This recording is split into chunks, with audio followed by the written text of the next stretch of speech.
ನನ್ನ ಬಗ್ಗೆ ತಪಸ್ಸು ಮಾಡುವ ಮಹರ್ಷಿಗಳು, ಯೋಗಿಗಳು, ಸಾಧಕರು, ಧರ್ಮ ಜೀವನವನ್ನು ನಡೆಸುವ ಬ್ರಾಹ್ಮಣರು, ರಾಜರ್ಷಿಗಳು ನನ್ನನ್ನೇ ಸೇರುತ್ತಾರೆಂದು ಹೇಳಬೇಕಾಗಿಲ್ಲ. ಅನಿತ್ಯವಾದ ಮಾನವ ಜೀವನ ಕಷ್ಟಭರಿತವಾದರೂ ಎಲ್ಲ ಪ್ರಾಣಿಗಳಿಗೆ ಮಾನವ ಜನ್ಮ ಸಿಗುವುದಿಲ್ಲ. ಆದ್ದರಿಂದ ಈ ಜನ್ಮವನ್ನು ಜ್ಞಾನದಿಂದ ಸಾರ್ಥಕಗೊಳಿಸಿಕೋ.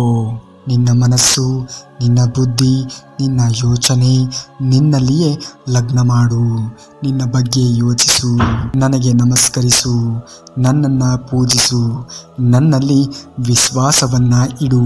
ನನ್ನ ಲೀಲೆಗಳನ್ನು ದೇವತೆಗಳಾಗಲಿ ಮಹರ್ಷಿಗಳಾಗಲಿ ತಿಳಿಯಲಾಗುವುದಿಲ್ಲ.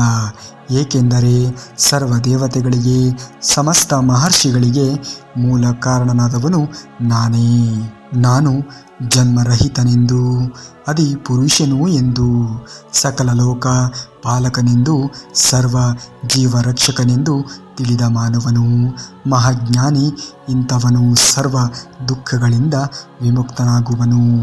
ನಿರ್ಣಯಾತ್ಮಕ ಶಕ್ತಿ, ವಿಚಾರಣಾತ್ಮಕ ಜ್ಞಾನ, ಸಂಶಯ ರಹಿತವಾಗಿರುವಂತಹ ಕ್ಷಮಾಗುಣ, ಸತ್ಯಸಂಧತೆ, ಇಂದ್ರಿಯ ನಿಗ್ರಹ, ಮಾನಸಿಕ ದೃಢತೆ, ಸುಖ ದುಃಖ, ಜನನ ಮರಣ, ಭಯ ಧೈರ್ಯಗಳು ನನ್ನ ಕಾರಣದಿಂದಲೇ ಎಲ್ಲ ಪ್ರಾಣಿಗಳಿಗೆ ಉಂಟಾಗುತ್ತವೆ. ಹಿಂಸಾರಾಹಿತ್ಯ, ಸಮಭಾವನೆ, ಸಂತೃಪ್ತಿ, ತಪಸ್ಸು, ದಾನ, ಕೀರ್ತಿ, ಅಪಮಾನ, ಸಂತೃಪ್ತಿ, ಕ್ಷೀಣತೆ ಮುಂತಾದ ಸಮಸ್ಯೆಗಳಿಗೆ ನಾನೇ ಕಾರಣ. ಸನಕ ಸನಂದಾದಿ ಮುನಿಗಳು, ವಸಿಷ್ಠಾದಿ ಸಪ್ತ ಮಹರ್ಷಿಗಳು, ಸ್ವಯಂಭಾನುಭೂತಿ ಚತುರ್ದಶಿ ಮನುಗಳು ನನ್ನ ಸಂಕಲ್ಪದಿಂದ ಹುಟ್ಟಿದವರೇ. ಜಗತ್ತಿನ ಸಮಸ್ತ ಪ್ರಾಣಿಗಳು ಇವರ ಕಾರಣದಿಂದಲೇ ಜನ್ಮ ಪಡೆದಿವೆ. ನನ್ನ ವಿಭೂತಿಯನ್ನು ನಾನು ಹೇಳುತ್ತಿರುವ ವಿಭೂತಿ ಯೋಗವನ್ನು ತಿಳಿದುಕೊಂಡವರು ನಿಶ್ಚಲ ಭಕ್ತರಾಗುತ್ತಾರೆ. ಸಮಸ್ತ ಜಗತ್ತಿಗೆ ಮೂಲಾಧಾರವು ನಾನೇ.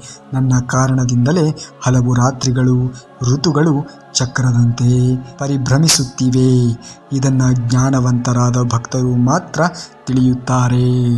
ಶ್ರೀಕೃಷ್ಣ ಪರಮಾತ್ಮನ ಇನ್ನಷ್ಟು ಮಾಹಿತಿಗಳಿಗಾಗಿ ತಪ್ಪದೇ ನಮ್ಮ ಚಾನಲ್ನ ಸಬ್ಸ್ಕ್ರೈಬ್ ಮಾಡ್ಕೊಳ್ಳಿ ಹಾಗೂ ಈ ವಿಡಿಯೋಗೆ ಒಂದು ಲೈಕನ್ನು ಮಾಡಿ. ಮುಂದಿನ ವಿಡಿಯೋದಲ್ಲಿ ಸಿಗುವವರೆಗೂ ಧನ್ಯವಾದ. ಕರುನಾಡಿಗೆ.